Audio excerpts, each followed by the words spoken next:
Good morning, good afternoon, guys. Welcome back to another Geek Tavern. As always, it's me, Sean. I'm joined by Mike Hello. and Aaron. I'm Batman. And as you can see, we're having a little bit of a different setup for you, but it's coming to you nonetheless.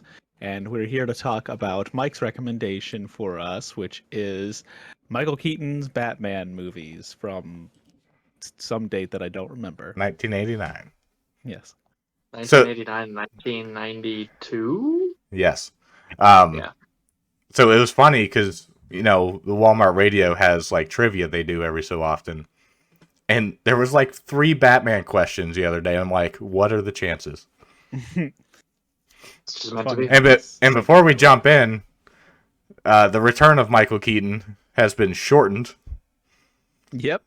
So It's more than likely going to get shortened further. it might just be non-existent here soon. Yeah, omitted entirely. Yeah.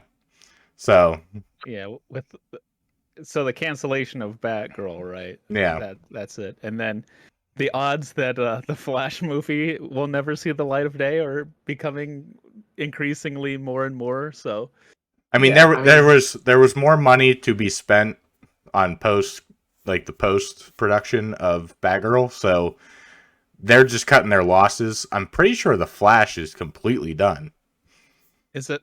and it's like 3 times the amount of money that Batgirl was. So I mean, honestly, at this point, just like make another Michael Keaton Batman movie, yeah, but like Batman Beyond, and just have him be old Bruce Wayne, and just let it ride. yeah. Forget Yeah. Flash, forget Batgirl, like just Michael Keaton, dress him back up, make him Batman Beyond. So I don't know how deep you want to get into that, but I just thought, I just thought it'd be fun to at least mention because that wasn't a thing before I picked it. So We'll get canceled next. Warner Brothers will kick in the door Eh. behind me and be like, enough. everybody's talked about it already. Yeah, pretty much. So I don't have a synopsis in front of me. I'm not prepared. No, it's okay. We didn't have a long time set up or anything. So this is the first feature film Batman film, right? Like Incorrect. feature length film. Well, there wasn't. I Yeah, just had one in the 60s. 1966, 1966, I want to say. yeah. Yeah, that was the Okay. Cesar Romero Joker one. Okay. Wasn't he I thought- always? Wasn't he always Joker? Yeah, but like the movie is where like everybody remembers him from the most. Like Yeah. that's where all those memorable things are. Like where he says like, "You wouldn't," or he said something like, "You wouldn't say that to my face, Joker." And then he turns around. He's like, Yeah. That's where they took the big bomb in Forever. Like it's basically the same bomb. "Oh yeah."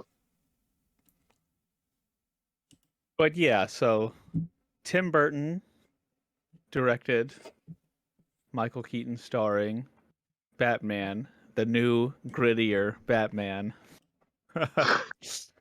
And There's 1989. yeah. I mean, this was probably pretty shocking when it first came out because Oh, sure. I mean, the only other reference was the 1966 Batman movie and TV show. And a lot of the serials from the 40s, which weren't feature length. Right. Have you ever watched those? Those are interesting.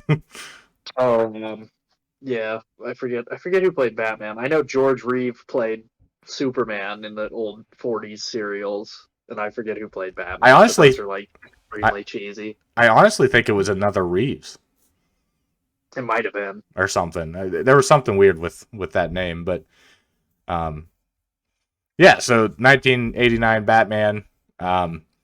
We see the origin of Joker.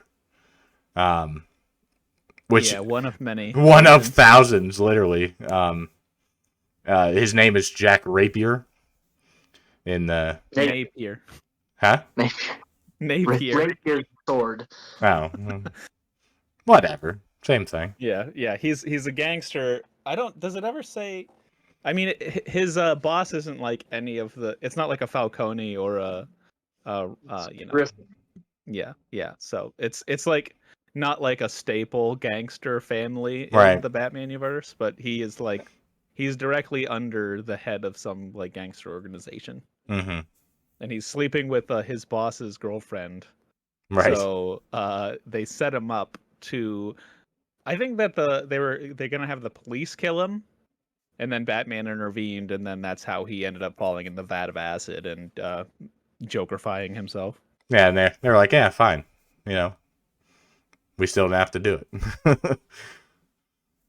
But So this is going to be jumping ahead a little bit, but I think we may have talked about this whenever we did the other Batman films that are technically in this continuity.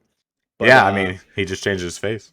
Yeah. I don't remember if we brought up the fact of like how Bruce Wayne Batman is like an unreliable narrator to an extent, because he substitutes the villain that he is fighting for each movie with the people that murdered his parents in Crime Alley. And this is the first time we see that. Like allegedly Jack was the person that killed Bruce's parents.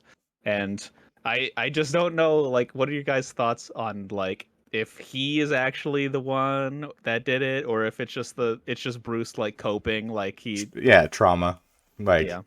I think it's a coping thing where he has to like project that onto somebody to like use that to stop them. Yeah. I mean, he does it in literally almost everyone, because he does it with Two-Face. Right. Yeah. And then yeah. Well, I guess he doesn't do it with the Penguin, does he? No. No, that's not really an underlining thing of that movie. No. One thing I was going to bring up was I didn't realize this until I watched it this time. It's like people don't know anything about Bruce Wayne in this start of this movie. Yeah, he's like, I like the way that Michael Keaton plays Bruce Wayne. He's like really weird. Right. Yeah. He's like an odd guy who just like happens to be super rich. And yeah, like the reporter and Knox. Vicky Valancourt. Yeah, Vicky Valancourt. They show up and they're acting like they have no idea who Bruce. Like she literally walks up to Bruce Wayne and is like, "Hey, do you know where Bruce Wayne is?" Right. And he's like, "Down there somewhere." Like I don't know why it was so surprising. Yeah, I don't know why it was so prominent this time, but I was like, "What the hell?" Like, you know, he's still rich. Like he's throwing this fundraiser thing. You know, like people know who he is. Especially like if you live in Gotham and you're a reporter. I mean, maybe she might. She's not from there. Yeah, she might not know what he looks like. But like, you'd think that like being in that business, you'd know like what the billionaires look like. Yeah. Or at least, I mean, like I don't know what every billionaire looks like, but you know, I know what Elon Musk and Jeff Bezos look like. So you'd think that we have social media that would like show us what they look like. Yeah. Yeah. So, I mean, we have that benefit versus the late 80s where there was no internet. Like, unless you bought, like, a book that they did or you saw their picture in a paper or something, like, you really wouldn't know. Even then, Bruce Wayne is the subject of a horrible tragedy from the beginning of his life. You'd think that, like, he'd be, like, heavily reported on into his, like, early 30s, you know, or late 30s, early 40s, or however old he's supposed to be. Not necessarily. I think he's pretty old, actually. I think he's in his 40s. I think they say it at some point. I can't remember where. Yeah, but this is also like very early on in Batman doing Batman stuff. That's true. Which is kind of funny because like it's like we're told that it's early on in him like fighting crime and all that shit, but then also we're just supposed to know that like he does stuff in the Batcave and he has the Batmobile and all this stuff. It's almost like you're supposed to have this pre-existing knowledge of Batman, which everybody has, but like if you were going to watch it as just like a standalone movie, not knowing who Batman was, you'd just be like, what the fuck? Like what the hell? Why does he have this Batcave and all this shit? Well, even in a story base or in a story whatever overview, like it's early on, but yet he has this like super established car. Yeah, Exactly. like it should be almost the Tumbler before it was even painted, basically. What a great looking car. The Tumbler or the 89? Well, I like the Tumbler, but I mean, I do too. 89 too. It's pretty good. That's probably the best one. And The then, Tumbler? Huh? The Aaron? Tumbler? No, the 89. I like okay. the Batman the Animated Series one. That one's based on the 89. Yeah, I know. It's basically the same, but there are differences. But They even used the Danny Elfman theme in the opening. Yeah, that's true. Yeah. I think the movie was why that animated series got greenlit.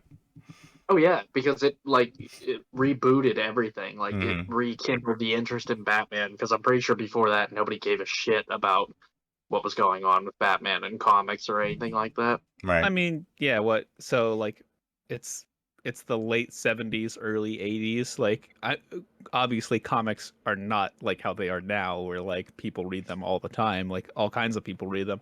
It was like still a very niche thing and you were like a nerd if you watched them. Yeah. Let alone having like a feature, like a pretty successful and long feature-length film be made about a character from a comic book, you know what I mean? Well, and I mean we can't forget the stepping stones that went into that because we had the 70s Superman movies, also Yeah. from Warner Brothers, that were successful enough to probably by the time they finished like Superman 4 or whatever that garbage pile was, that they probably were like, well, people seem to like the superhero genre. What could we introduce next? And then they were like, well, Tim Burton's popping off. Maybe we could do a Batman directed by him. Which honestly, I will say this up front: perfect choice. Mm-hmm. Perfect choice to do a dark Batman like he did. Does it have some? I was about to say it's not without its campiness. There's No, like it's not it's camping, but like the overall feel is very. Like, I think that Gotham City is just like embodies like how Tim Burton, like that's like his perfect city. I think like he would love to live in like an actual life Gotham City or something. Yeah, and like that's the thing that I'll say about like knowing the comics, that that version of Gotham is like the closest in cinematic that we've ever seen. Yeah, they even like make it real. Like as the movies go on, they make it like even more almost metropolitan. Yeah, like with like the high rises that like especially in the gigantic statues that like hold up like parts of buildings, like shit like that. Like that's Gotham. Yeah, and they get even worse in like the third and the fourth one. Yeah, I was gonna say in Batman Forever, it's like even like it's like thousands of feet high buildings, and you're It's like ridiculous. Yeah. So of it's just bad CGI. This is only his second like actual feature film. Everything Beetlejuice. Beetlejuice was the first, and then everything before that was like TV. All right, I was trying to blend in with the headphones, but I'm gonna ixnay that. I mean, yeah, I say what you will about Tim Burton's later work, which I'm a fan of at least like half of his later work, but you know, this film and the subsequent film and Beetlejuice for that matter are very good movies in my opinion. Oh, I love Beetlejuice. Yeah. Yeah, I mean I don't like I know a few that I know, but I don't know everything that he's done. This was before, so it's kind of funny. You can see like traces of his like Tim Burtonisms that he would do. So obviously Michael Keaton was carried over from Beetlejuice, right? And then that's kind of like a precursor to what he would do with Johnny Depp in the future. Yeah, where he's just like, oh, Johnny Depp is just going to be the main character in every single one of my movies that I make. So it's Rob Zombie and his wife, right? Yeah, essentially. And Danny DeVito also. He's also prominently featured in quite a few of Tim Burton movies. Still this day, isn't he? Yeah. Wasn't Dumbo. he? Yeah, I was gonna say, wasn't he in Dumbo? Oh, I didn't know that was Dumbo. Yeah. I was gonna say Matilda, but that was a Danny DeVito movie. I didn't know that Tim Burton did Dumbo. That makes sense now. I still haven't watched that yet, but I do remember Danny DeVito being in it. Because it sucked. I forget where we were in the story, not very far. But Joker comes back with probably one of the best on-screen, not debuts, because he was, like, as we said, in 1966, but his introduction in the movie, I would put it on par with almost anything. But he gives a handshake with one of those taser handshaker thingies. I don't know what they're called. That's a great scene. And yeah, it just fries the guy. Used to scare the shit out of me as a kid. He shows up in Grissom's office before that. That's whenever he's first revealed. Yeah, well, he reveals himself to the people, I guess is what I was thinking. Yeah, when he wipes all the makeup off his face. Yeah. Oh, yeah.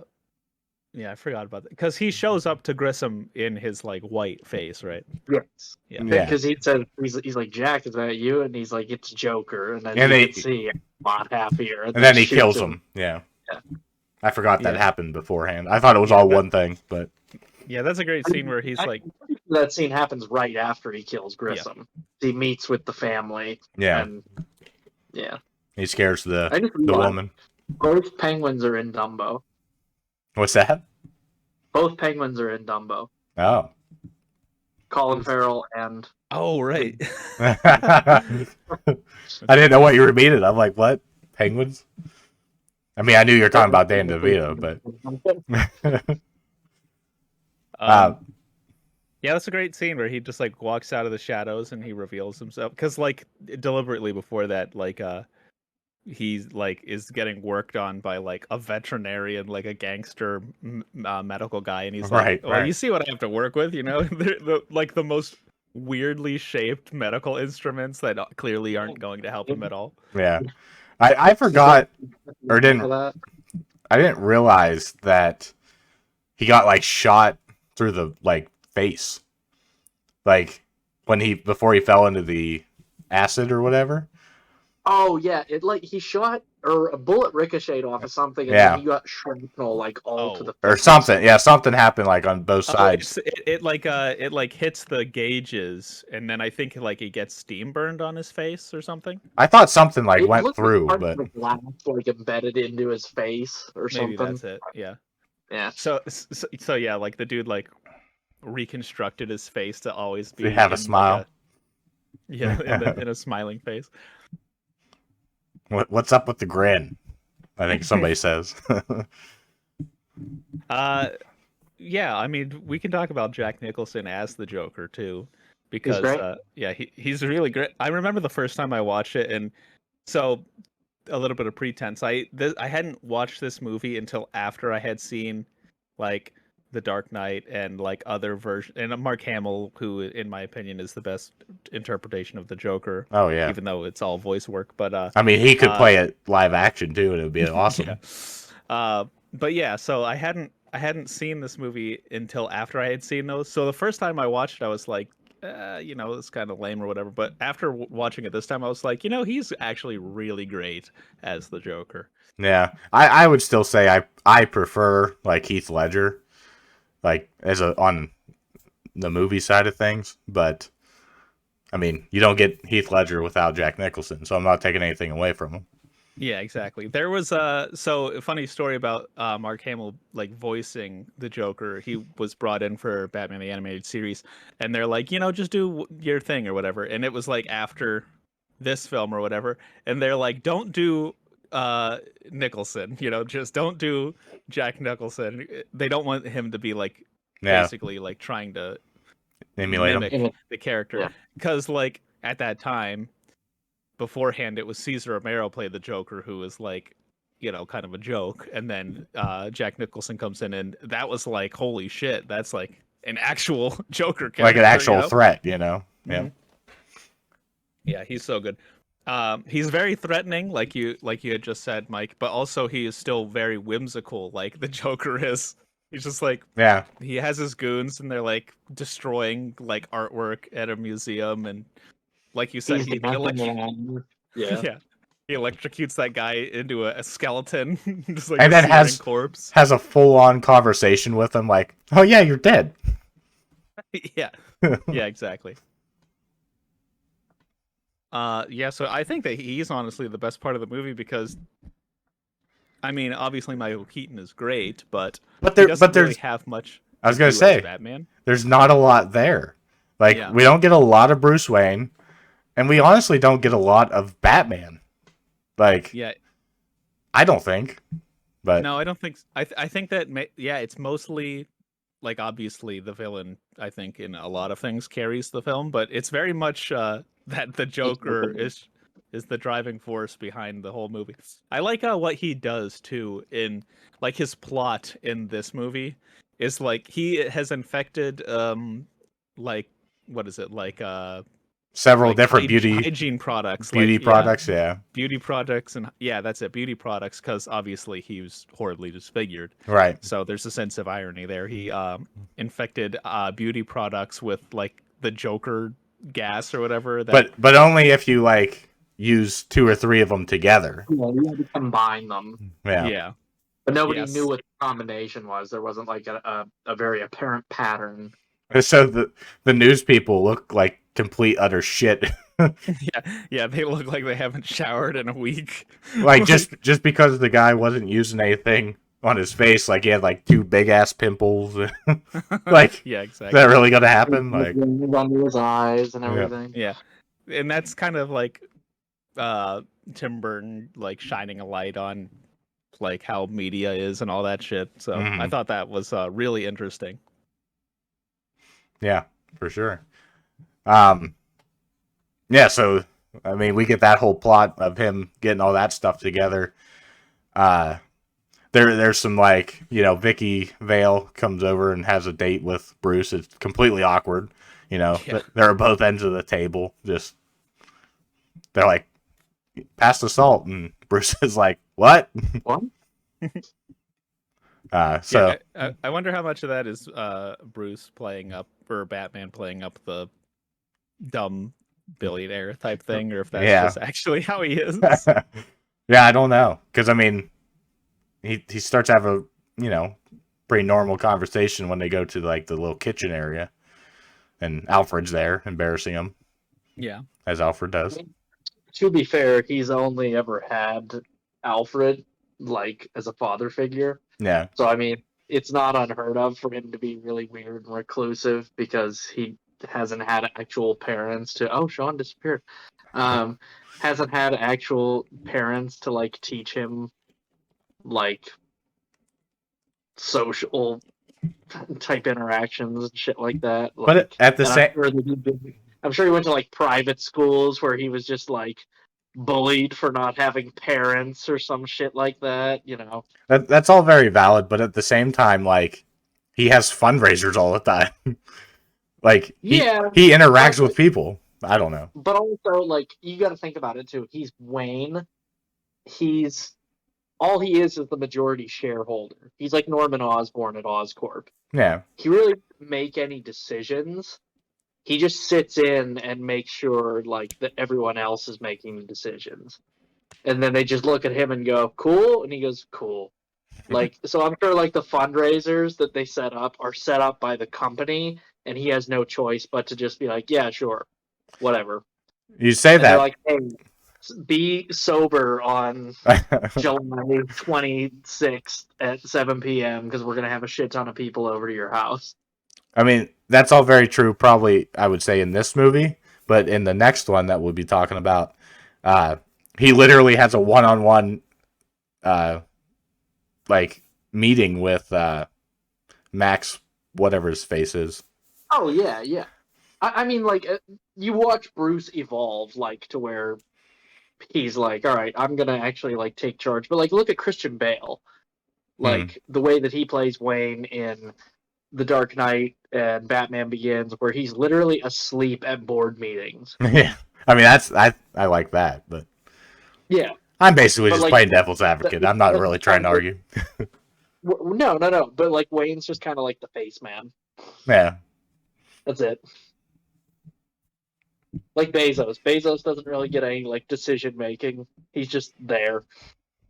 Well, he's retired. Yeah, he sold his shit. So, or like Lizard Man. What's his name? I think Elon Musk is pretty. Oh yeah, Zuckerberg. Lizard man. I don't know what. Zuckerberg. He's an alien. Oh, He isn't. Yes. Hello, fellow humans. open the lizard people discussion. Welcome to Lizard People Discord. Yeah, so the Joker, after doing this stunt of like poisoning these beauty products, he basically is extorting Vicky to like take pictures of him and I forget the name of the girl, the woman that he was sleeping with, but I had no idea. because because he was like looking through because she's a photographer, and he's like looking through her album, and she's like, garbage, crap, and it's like really nice like modeling photos, Mhm. and then she gets to like the Corto Maltese stuff, which is like human corpses and like people like dying Death. of starvation. He's like, this is the stuff that I like. And it's like, you're gonna be my photographer now. You're going to make, and he like calls himself, we're both artists, you know. We don't sink to the level of these other creatures, which is it's an interesting way to take the Joker, I think, considering himself like above being a gangster, being like an artist. Yeah. And then he shows off his girlfriend. Yeah, His who like I don't even understand what's going on there. Like he just put acid on her face, basically, like the same chemical that he got fucked up with. Yeah, and then she kills herself. Why was she wearing a mask? Just because she was. Yeah, I think she was wearing a mask to like cover up the scarring or something. Is Or that maybe what it they was got just for Rami Malek in No Time to Die? maybe the half crack mask. Covering up his like pitted face. I'm trying to think where the story goes after this. I'm always bad at this part, but yeah, I don't even know. I don't want to get to the final act. It's like all I remember after that. Yeah, essentially after that, it's Batman saves her in the alley, and then she's like taking photos of Batman and everything, and then after he saves her, he like knocks her out. Is that what happens? Batman knocks her out, Gives and her then like steals the film, and then puts her back home, and then Bruce Wayne goes to visit her and is going to confess that he's actually Batman, and he can't do it because, you know, that's just how he is. And then the Joker comes and confronts her again, and then they have like a whole they have that two iconic scenes where he says, "You ever dance with the devil in the pale moonlight," which is what sparks Bruce's idea that because the person that killed his parents also said that. Yeah. Which could be a coincidence, or it could be him. I don't know. Yeah. And then they get some guy to do a Jack Nicholson impression as like he's younger. Like a younger version. It's not even him doing an impression because it's like low pitched. He's like, "Never dance with the devil in the pale moonlight." Like it's like slower too. Yeah. It's not even Jack Nicholson. It's just like pitched down, and I'm like, why? Yeah, but then he's like, "Later, kid." And then what I always forget the line, but I know it's like super iconic that Michael Keaton says. Oh yeah. He says like, you want to get crazy? Let's get crazy. Let's get nuts. Like it's full Beetlejuice. Song. It's like full Beetlejuice, I think. Yeah. Like that's all I think of when he does that line. And he takes what is it? It's the poker. Like a fire poker, yeah. Yeah. Yeah. Because he like breaks like a couple vases and shit, and then like turns it on the Joker. Yeah. It's funny because before this, the Joker's like being jealous of Batman essentially, because every time he shows up, he like kills somebody or he does something. The news like completely ignores him as being like a news story, and then they only focus on Batman because like Batman's the huge thing right now. Yeah. So he just basically gets jealous and kind of pissy. He's just like full of jealousy. And then is the climax after that Like the end, whatever.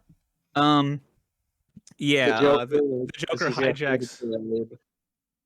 The Joker hijacks the newscast, and basically, we forgot about this whole backdrop. But a festival, or what is it, like an anniversary? Festival, yeah. It's like the 4th of July for Gotham. Yeah, they're like having that, and he's The 200th Harvey year. Dent, who's running for mayor, is having an argument. Who's also still the DA.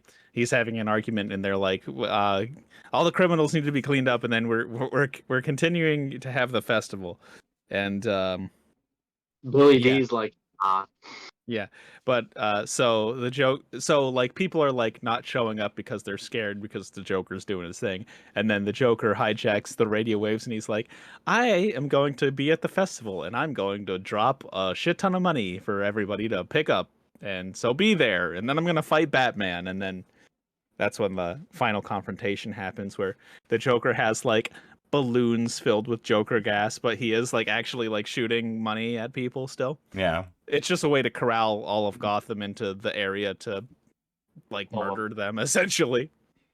And then he pulled a 3-foot-long gun. Yeah. Forgot about that. And then that's when we first see the Batwing? Yeah, the Batwing. I was gonna say bat plane. I was like, that's not right. But yeah, the Batwing. And then the Joker kills his top man because he was ill-informed that Batman had a plane. Yeah, didn't know. But he crashes it like right away, right? After he gets all the balloons and flies them away, and then I think it crashes. And then they have the confrontation in the bell tower. Which is pretty good. That's a good. I really like the end of this movie. You know. Yeah, it's pretty good. I like where he like shoots acid out of his flower to make the bell fall, and then Batman just barely like leans up against the wall. Yeah. Batman kills someone. I wish I would have counted how many times Batman has killed people. Yeah. In these two movies. Yeah. I mean, he starts the second movie with killing someone like right away. I think there's 20 in like the first half hour or something. Yeah. In the second one. Wow. I mean, in this one, it's unmistakable. I mean, you could even say that he kills the Joker too, but he definitely kills one dude because he throws him in the middle of the bell tower. Yeah. There's no way he's surviving that. No. So. Unless it has like some kind of batarang, like in the Spider-Man games, that like the web just automatically so you don't throw people off buildings. Also, how does Joker not turn into just a pile of flesh and like blood, like at the where he fell? Like there's like a hole in the pavement, and I was like, "What was he, the Hulk?" Yeah, it's like Looney Tunes. Yeah. Where it's like an outline of the Joker, like yeah, and it's like you would be Looney Tunes. When we watched it, there was that whole the beginning where Bruce is like overlooking something, and it's literally cartoon drawn. So like it's a bird's eye view of the building, and you just see the hand drawn Batman turn around and walk, like you see the silhouette walk back in through the doorway, and I was like, "What the fuck?" They did that when the Joker fell too. Yeah, it's like Jack Nicholson falling, and then at a certain point, they just like turn it into like an illustration of like somebody falling down to their death, essentially. It's pretty jarring when that happens. It is a little distracting. Aside from that, the like matte paintings and the artwork that they did for the movie are pretty good. Yeah. They actually, instead of having it look like New York or whatever, there's like huge acid vats and things like that. It makes it look like rundown Gotham City and all that shit. Yeah. Instead of looking like Pittsburgh or New York. Yeah, exactly. Yeah. Sometimes I hate how easy it is to recognize what city they shot in. True. And obviously the music is iconic, so it's done by Prince. That's one thing. I was shocked by Prince. One thing that I was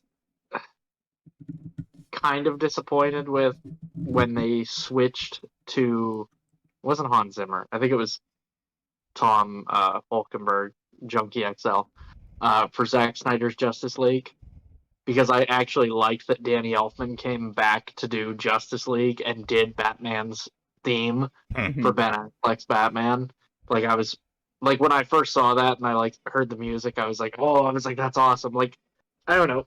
For me, like Hans Zimmer has great score for Batman and everything, but like nothing beats that Danny Elfman Batman theme. Like that's just the theme for Batman.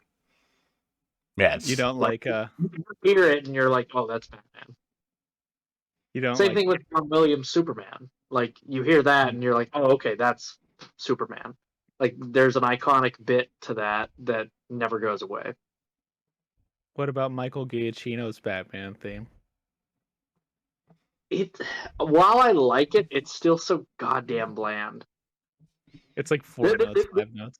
Yeah, there's no theme. It's like the Imperial March. Actually, it is. It's the same chords as the Imperial March. It just goes dun, dun, dun, dun. Like it's the same chords as the Imperial March, just played over and over again. I did hear somebody talk about that. I mean, it works. It definitely works for it, but there's nothing. There's nothing that like holds to it.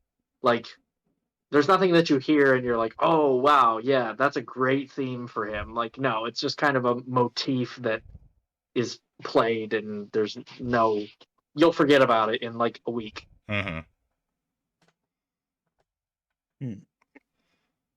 Yeah, I don't know. Perfect score. He also scored Spider-Man, which in my opinion is one of the best superhero themes ever composed.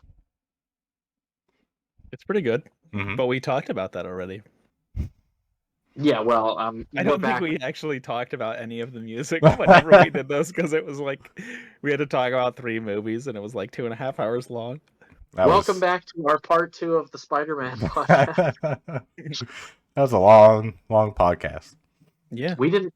Oh wait, yeah, we were on camera back then. I was like the second or third one. I think that was literally the first one that we did on camera. Yeah. I think Who Framed Roger Rabbit was the first one. Oh, you could be right. It was Spider-Man was the second, because I remember we moved around the room. Yeah. Trying to find the right setup. Right. So, yeah, I mean, is that all we have to say about the first 1989 Batman? I think so. I think so. I think that it was an excellent first jump into live action Batman. I mean, feature length, new age. There has to be a lot of stipulations because apparently there already was a feature length. Oh, I think it was a TV movie though, right? It wasn't like a. I think so. I think it was a TV movie. But so, I mean, it was a feature TV movie. Right. So, I mean, it's not like a feature film that was like theater-wise. I mean, they might have shown in theaters. It might have been. I don't know, though. Anyway. But yeah. I wouldn't call you out if that's how you said about this movie. That it was the first. But yeah, I think it's an excellent first step into that character in cinema. Yeah. And we rate both at the end. I can't remember how we do this shit. I think it's because we do it every 2 weeks, and I'm just like, I remember. We do it a little loose. Sometimes we do one at the end of the first one. Sometimes we wait until they're both finished to rate them. So okay. Well, what do you guys feel? You want to do them all later? I'm fine with rating it now. Okay. Rate it now. Rate it now. 8.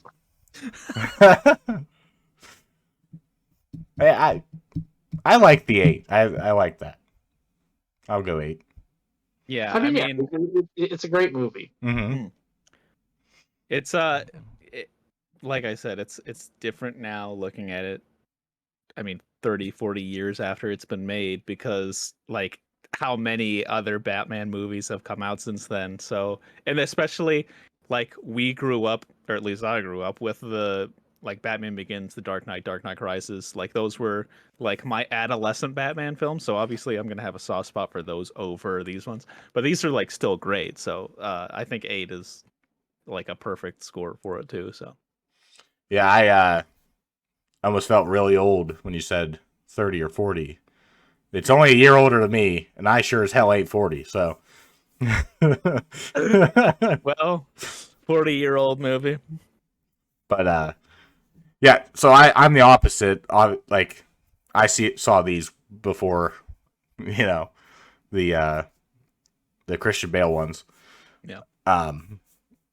But if we're done, that's a good segue into this next installment of Batman Returns.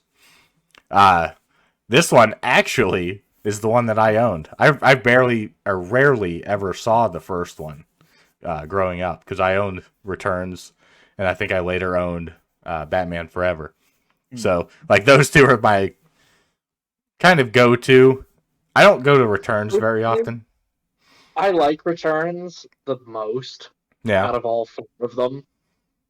I don't know what it is. Maybe it's just I think it's just Danny the DeVito. fucking Danny DeVito like set in that very like. And I mean, when we look at it, like there was a lot of things that changed with Tim Burton between 1989 and this movie. So, I think that there was a big jump in like production value. Oh yeah, Stuff like that. Like, he had the confidence. there's a lot done there too. He had the confidence of the studio backing him too. So like, not that he didn't with the first one, but like that one was such a success that they're like, okay, yeah, they just threw more money at him. Yeah, I mean it's very apparent. Like as soon as the movie starts, it just looks better even now. Yeah. So it's this film is about Oswald Cobblepot, or who he is. He calls himself the Penguin because he doesn't know his real name because he was abandoned by Paul Rubens, his father, at the beginning of the film. He came back to play him in Gotham. Yeah. Did he? Paul Rubens came back to play Oswald Cobblepot's father in Gotham. Yeah. Well, that's pretty crazy. Yeah, that was a big thing a couple years ago where people were like, Pee Wee Herman's returning to play Oswald's dad. Which is funny because also, Tim Burton made Pee-wee's Big Adventure, so I'm not gonna lie, I didn't recognize them. Where's Danny DeVito in that? Talking about Paul Rubens, you moron. Yeah, where was Danny DeVito in Pee-wee's Big Adventure? Oh, I don't know. That'd be good. But yes, so back to the film. The Penguin is abandoned, raised in the sewers, and then I don't remember exactly how, but he is like convinced to run for mayor by what's Christopher Walken's character's name? He's convinced by sexual favors. Oh yeah, that's basically it. Like they literally just say that. I'm like, okay. What was I?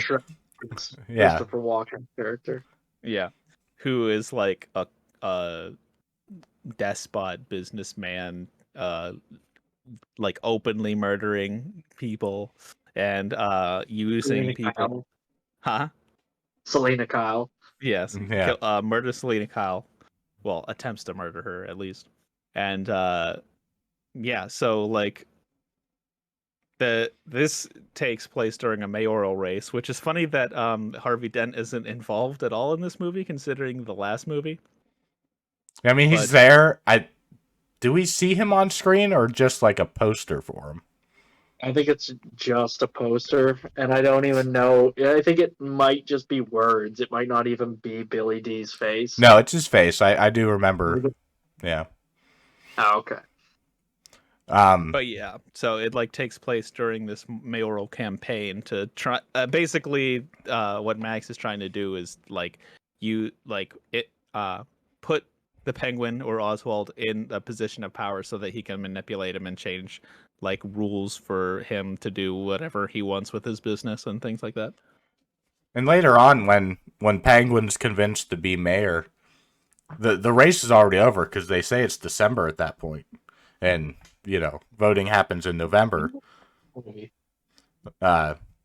Penguin even like says that like it's December, like we're past that.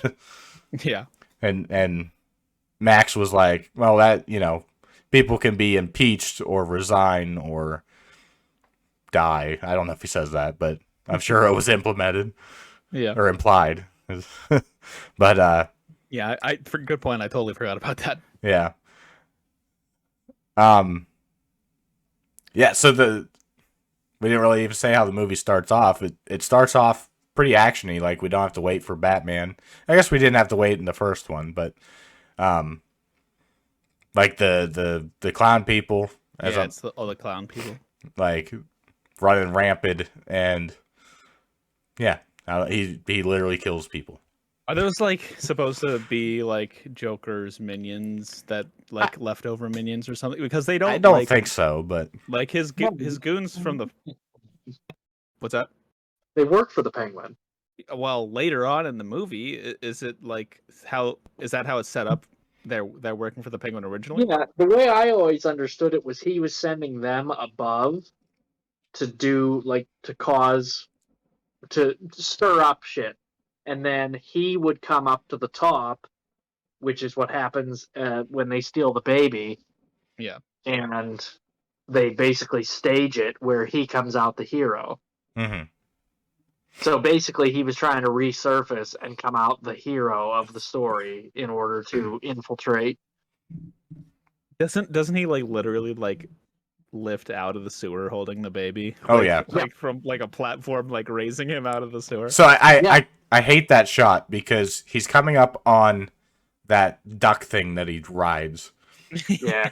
But like once it gets to a certain point, like it's not gonna raise them anymore. But this platform that raises them up, literally, like you can see it. It's the same size hole as the manhole cover. Like, always has bothered me. I don't even pick up on that kind of stuff, but it's fine. Yeah. So he's like, I don't know if he's like trying to ingratiate himself back into society or what, but well, that was all Max. What Shrek something? Shrek, is that what it was? Yeah. It was Shrek and Fiona's idea. Yeah. So like, Christ. I forget how he manipulates Shrek into Max. Kind of like saying Shrek. Yeah, because we found his dead partner. Right. Yeah. And he's got a way to. You're gonna bring me back up to the surface and make me a hero, or right. I'm going to reveal to the world that you're a murderer. Right. Yeah, because he has the thing of acid, and then he has shredded papers. He's like, if a document like that were to be a thing. Yeah. He's like, it's funny the things people flush down the drain. Yeah. And then he has the The line is, "You flush it, I flaunt it." Yeah. So in my partner, he's on sabbatical. Oh, is he? I'm so in band. Yeah. But when they finally come to agreement, they shake hands, and it's his old partner's hand. Yeah. And Max is just looking at it like, what the fuck? Yeah, the Penguin's a great character. Like, he is like, we thought that like Joker was crazy, but like Penguin is like cuckoo in this movie. Yeah. He is completely opposite. I mean, he was raised by penguins, I guess, so yeah, that's natural. He's very animalistic, but he's completely nuts. Growing up, like that dude's nose, like almost off. Yeah.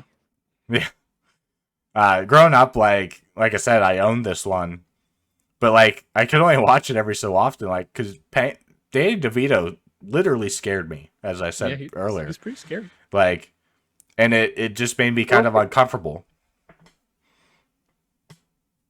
I think that was kind of the point, was for him to really make you uncomfortable. But it just comes to show, like, why everybody... Because when this movie came out, like, they pulled the toys, I think, from McDonald's, because, like...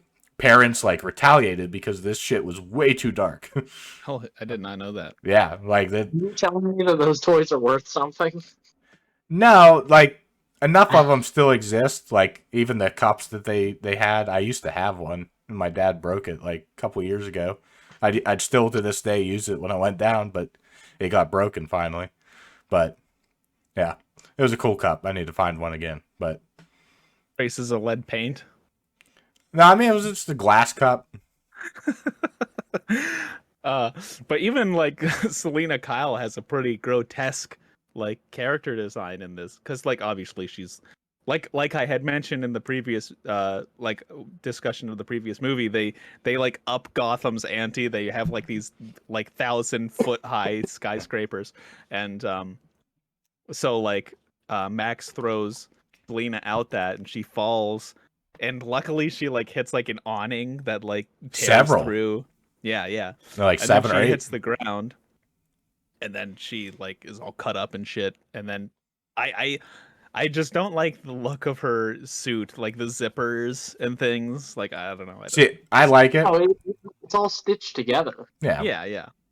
Yeah. I have a discussion point I want to throw out there for the origin of Selena Kyle, Catwoman, in this one. The general consensus is that she's basically a zombie, like that the cats revived her, and that's why she's Catwoman. Now, I didn't ever hear this theory until like recently. I was watching some things, kind of getting ready for this. But like people think that. And I mean, it makes sense because she gets shot like 3 or 4 times, and she's counting down the lives that she has. Right. Like, I mean, it makes sense that there's like some kind of supernatural like thing that happens to her, because the same thing happens in Halle Berry's Catwoman. Oh which yeah, is just weird. that's like a totally different thing though. Like Yeah, but it's the same type of origin where they like revive her, which is just weird. I've literally never seen that movie. I watched it once when I was like 12 or 13. Yeah. It was on AMC, and I watched it, and I was like, this is awful. The video game is pretty fun. I didn't know there was a video game. Who greenlit that? I have heard it. That's actually decent. Yeah. There was a Wanted game, too. Yeah. I mean, we have several shitty comic book movies that were awesome games. Wolverine and Origins is one of the best games like ever. I've never played that. Oh, I own it. You're playing it. Oh, I know you own it. Yeah, I've seen it on your shelf. Yeah. I don't know how I feel about this zombie Catwoman idea. Like, I guess it kind of makes sense in the context of the story, but it's really like I don't like wanna it. Say that this like I don't want to say that these movies are grounded by any means. Yeah. But that's like I think that's a little bit too much. Like honestly. I never watching this over the years. I never interpreted it that way. So like when somebody was saying that in a review I was watching, I was like, "What?" It Like- makes sense. Like Aaron said, whenever she's being shot and she's like counting down the lives or whatever she has, I feel like that's kind of her just being cheeky because like Right. she's dressed as a cat or whatever. But then she disappears. Mm. And they show her alive at the end of the movie. Yeah, I don't know how I feel. I just thought it It's would be. interesting. Yeah. Yeah. That is very Tim Burton-esque. This is the first time I've ever heard of it, so I don't know. Yeah, I didn't really investigate it much further. I just thought it was very interesting. Oh, it is. I don't like Very it. interesting. I don't like it. I don't like it, but it's interesting. This has ruined my entire view of the movie. I'll never be able to watch this film again. 0.5 out of 10. But very much like the first one, this film is driven by the villains. I feel like he has a little bit more to do in this one, but it's still just kind of like Batman and Bruce Wayne just kind of like along for the ride, really. Yeah, I agree. I'm trying to think. Like I mentioned before, we do see a little bit more Bruce Wayne, I think, because he has that little meetup with Max, and then like he meets Selena Kyle for the first time right after she's zombified. Zombified, yeah. I can't. I asked Aaron this and I couldn't remember. Still, did they have like a relationship in this movie? Like Selena Kyle? Yeah. Yeah, they're making out on the couch like later on, and They find each other's scars. like oh, okay. Catwoman or Selena's like putting her hand like up Bruce's side, and that's where like she put the claw a little bit ago. Mm-hmm. So he like moves her hand, and he like starts like working up her arm, and she had like a burn on her like upper arm. So she like freaks out, and she's like, "I have to go." I think that's funny how Selena Kyle and Bruce Wayne, like that's like they always find out their secret identities. Yeah. Like in every iteration. I think the most recent one, but Well, I mean, no, they do. I'm pretty sure they do in the new one. I don't remember. But Batman and Catwoman get married. Yeah, I know. Yeah. I mean, That was a Tom storyline. There's a lot of different outcomes with those two.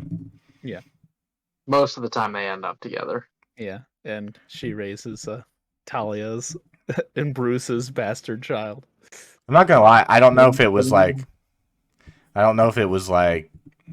some weird perception that I was like told at one time, but I used to thought she was primarily a lesbian, but I don't know. I don't know where I got that from. Poison Ivy's. Well, I mean that's her and Harley Quinn now, but listen, don't. Yeah, there's nothing wrong with it. All she did was dress up as a big, sexy pink gorilla and do some weird dance to awaken a bunch of furries. That's all she did. What a weird fucking movie.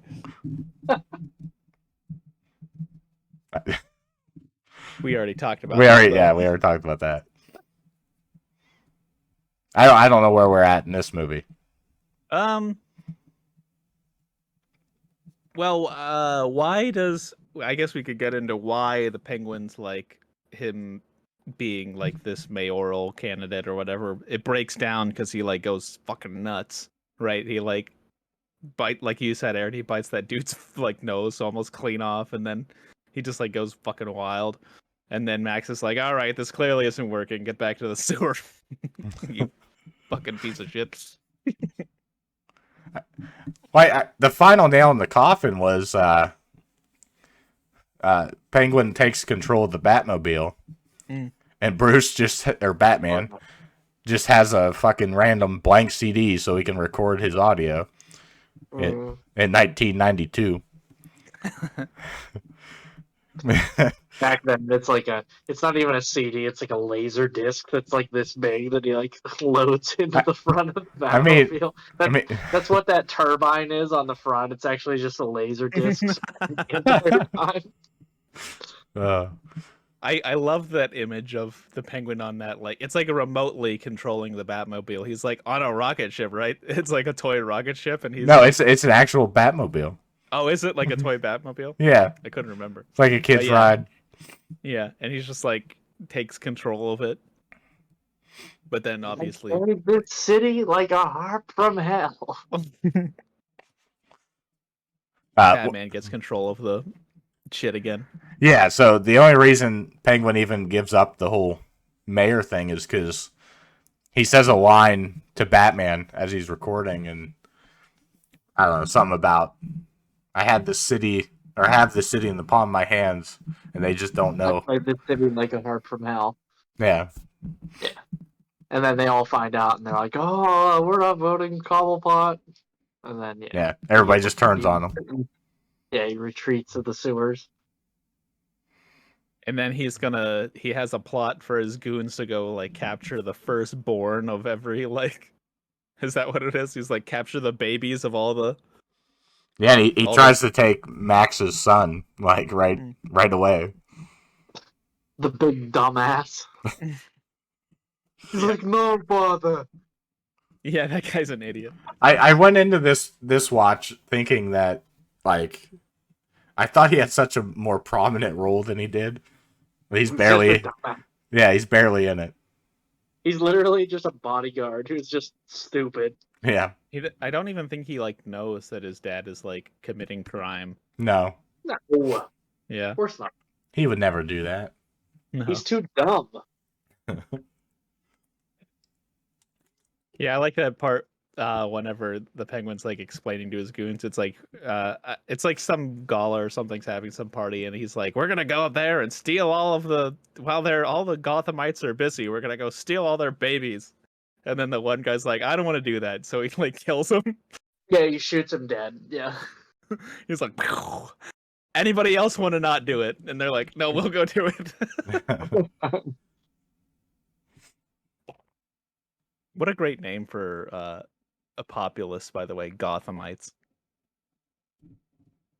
Yeah. Or a disease, Gothamitis.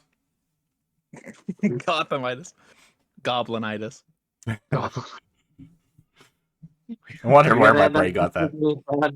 Goblinitis. You caught the goblinitis, son. You caught the penguinitis. It's genetic. That's not a good movie either. Mm-mm. No. This is better than that movie. Yeah, that's true. I mean, these are Yeah. we don't have to go there. I don't know what else to say about the movie. Yeah, I mean, the end battle, they just battle in Penguin's lair. Yeah, I think I will say I think the end fight in the first one is a little bit better than the end fight in this one.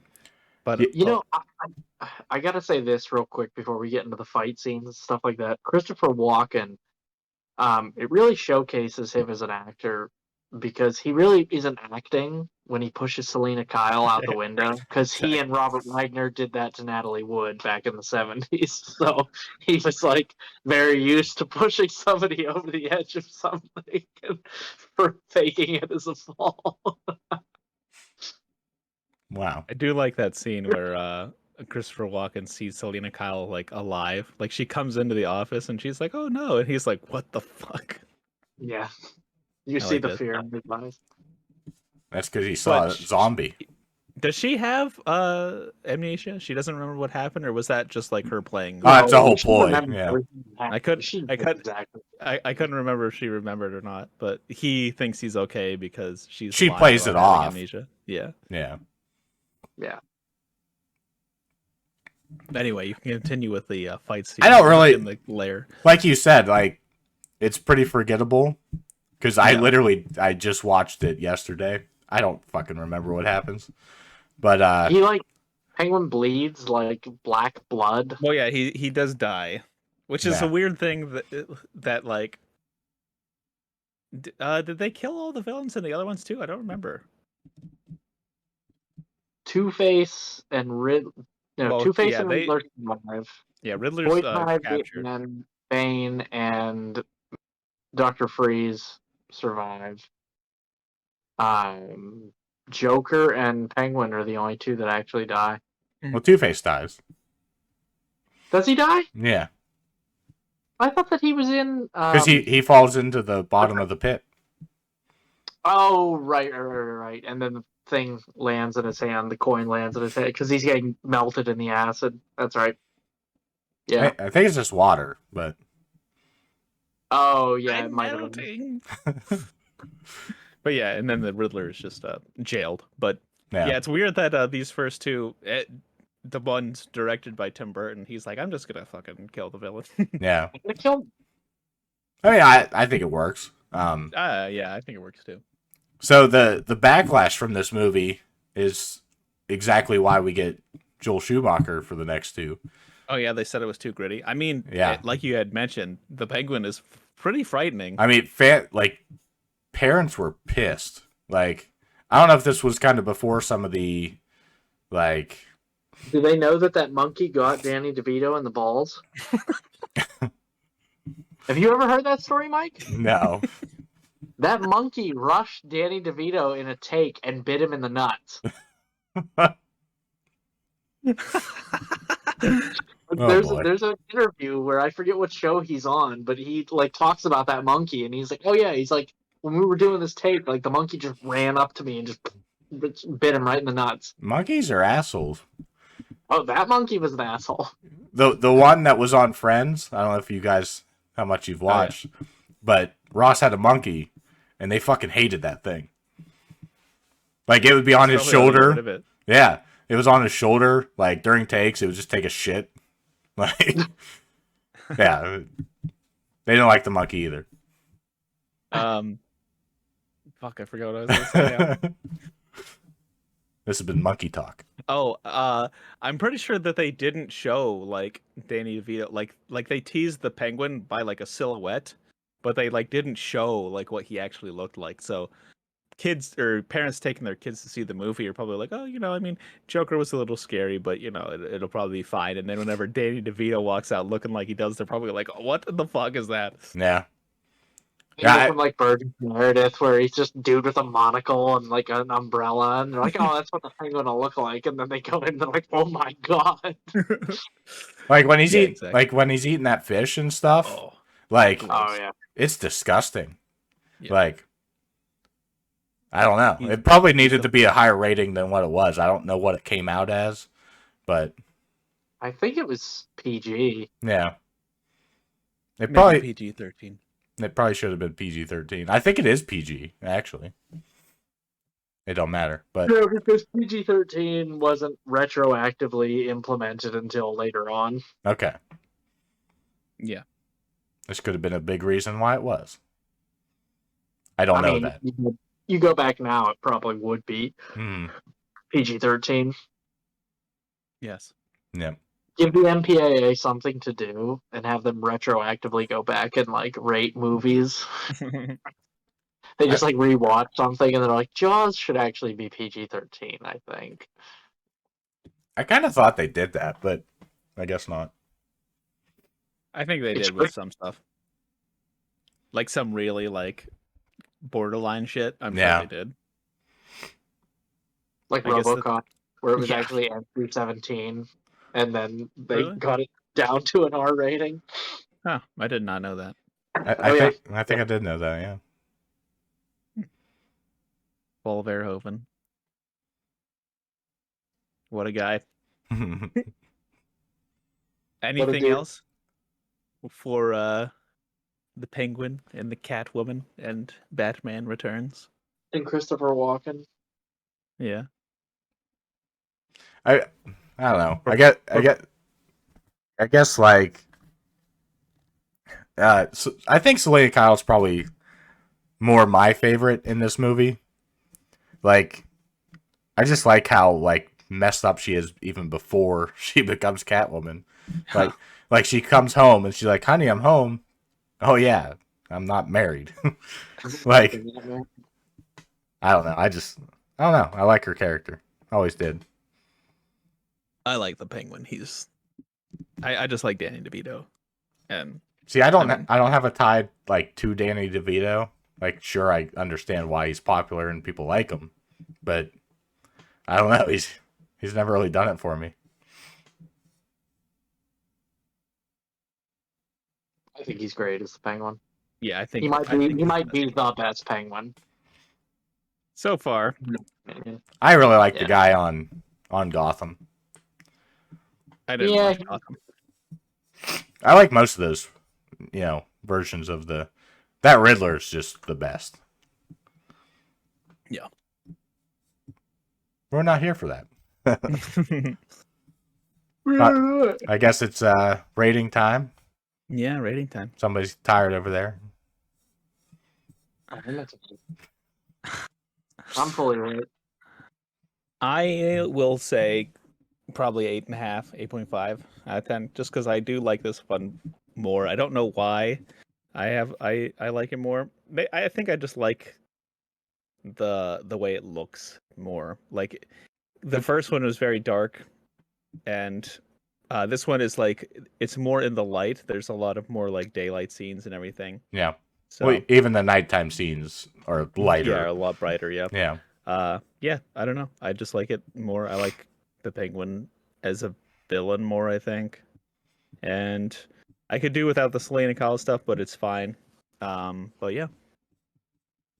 They just completely ignore Vicky Vale too, don't they? There's one like mention of her.